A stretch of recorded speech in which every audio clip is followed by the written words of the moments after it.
आप ये मानते हैं कि शिवाजी महाराज कुछ नहीं थे औरंगजेब के सामने? औरंगजेब सबसे वीर थे, सबसे बड़े शूरवीर थे, सबसे बड़े योद्धा थे, सबसे बड़े किंग थे, है ना? Abdul Manan, why Aurangzeb? He is not even an Indian, he was an invader. Why would Akbaruddin Owaisi साहब जाकर के औरंगजेब को क्यों सजदा कर रहे हैं?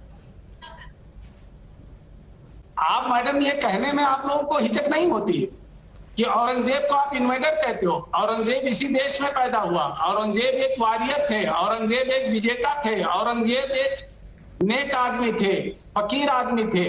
और आपके लिए विलेन होंगे, हमारे लिए औरंगजेब हीरो हैं. और उनके मजार पे हम चादर चढ़ाएंगे और डंके की चोट पे चढ़ाएंगे.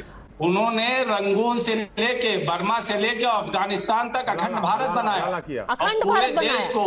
पूरे देश को अखंड भारत बनाना चाहते थे. अच्छा. और कोई भी सूरमा हिंदुस्तान का नहीं था जो औरंगजेब के सामने टिकता. ही वॉज विजेता, he was a victorious king and he was a warrior. बाप है हमारा.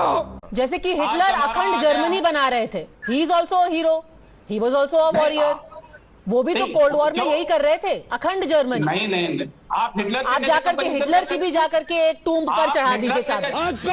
से कंपैरिजन कर सकती हो एक बहादुर आदमी को, एक विजेता को, एक हिंदुस्तानी को. तो हिटलर कौन सा कावड़ था? हिटलर भी तो जंगी लड़ा था. इन्वेडर कहा कैसे आपने? जो देश पे हमला करता है उसको इन्वेडर कहते हैं. औरंगजेब इसी धरती पे पैदा हुआ. मैं खुद कह रहा हूँ कि औरंगजेब के सामने बड़ा बड़ा सूरमा नहीं टिका. औरंगजेब एक बहादुर आदमी था, एक विजेता था, एक विक्टोरियस किंग था जो देश को अखंड भारत बनाना चाहता था जी. एक आदमी था सूफी.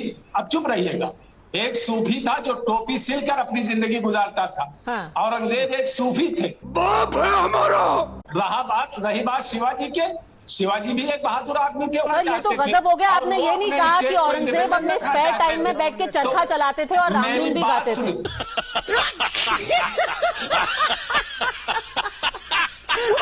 मतलब अगला तो आप ये कहेंगे औरंगजेब सूफी थे, औरंगजेब नेक थे, औरंगजेब फकीर थे. औरंगजेब तो गांधीयन थे. गांधी से पहले वो गांधी की आइडियोलॉजी को आगे करते थे, अहिंसा परमो धर्म. ये औरंगजेब को मैंने बताया ना कि वो फकीर था, एक ठीक है, बिल्कुल फकीर ही थे वो. और मैं फकीरी में क्या क्या किया वो मैं आपको थोड़ी सी देर में पढ़ के बताऊंगी. What this man did. He didn't break down demolish the mandir. Who is speaking? He didn't demolish any temple, but the Hindus themselves built a mosque in honor of the Aurangzeb when he went there. This is the history. You can read from the authentic books instead of some risalas from Nagpur. Second thing, what Aurangzeb gave to the nation, Yes. he gave 27% GDP of the world. चुप, बिल्कुल चुप. I am going to also quote to you facts only from legitimate texts, sir. और मैं ऐसे source से आपको बताऊंगी ना that either you will have to say कि Aurangzeb was a liar or you will have to accept that he is a marauder. But anyway, go on. First, go on with your alternative universe where Aurangzeb is only after Mother Teresa. The Parliament of India. The second most holy person in this entire world who ever lived after Mother Teresa. Go on. The record of the Go Parliament. on. Let's hear more about Aurangzeb. It's the record of the Parliament that 27% GDP. India was the part in 27% of GDP of the world.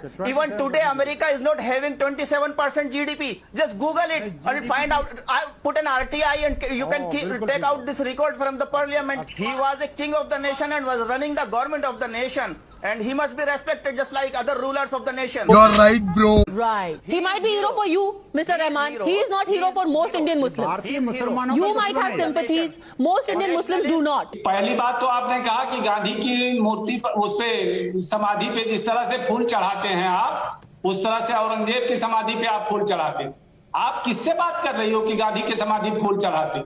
वो लोग जिन्होंने गांधी को गोली मार दिया. अरे कौन भौंक रहा है ये बदतमीज? लेकिन आप औरंगजेब को कैसे इन्वेडर कह सकती हो जो इस देश में पैदा हुआ, जो इस धरती पे पैदा हुआ और जो एक महान राजा था, महान बादशाह था और जिसके टक्कर का पूरी दुनिया में उसको कोई बादशाह नहीं था जो उसके मुकाबले कोई टिक सकता. बड़े बड़े सूरमाओं का घमंड चोट कर दिया औरंगजेब. बाप है हमारा. by Aurangzeb himself, 25th May 1679. Khan-e-Jahan Bahadur returned from Jodhpur after demolishing its temples.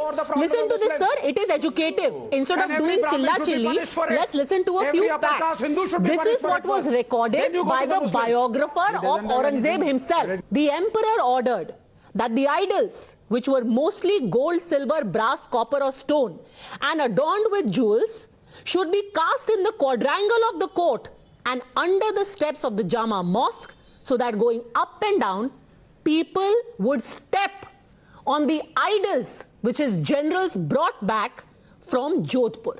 So, sir, this was not about capturing territory. It was to ensure that you subjugate, you insult, and you wipe out. This was religious domination.